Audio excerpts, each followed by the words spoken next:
Sunday, 7th April 2024. Second Sunday of Easter, Divine Mercy Sunday. Focus. These are written so that you may believe that Jesus is the Christ, the Son of God, and that by believing you may have life in His name. While mentoring young people, I often wonder at the lack of confidence and self-belief.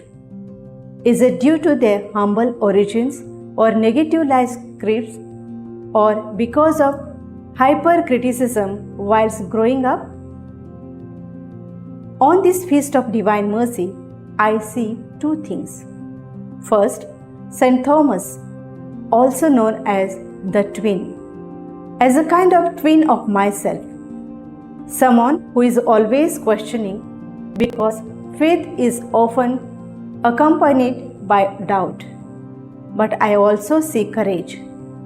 Only Thomas asked what the others were afraid to ask. Otherwise, why would they be in hiding? Thomas did not run away. He returned, and Jesus too returned.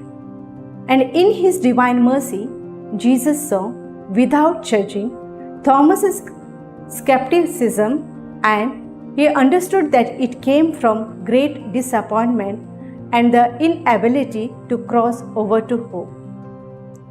It was Jesus' love and mercy that restored Thomas and gave him strength to proclaim, "My Lord and my God." He was transformed enough even to travel to India and preach the gospel.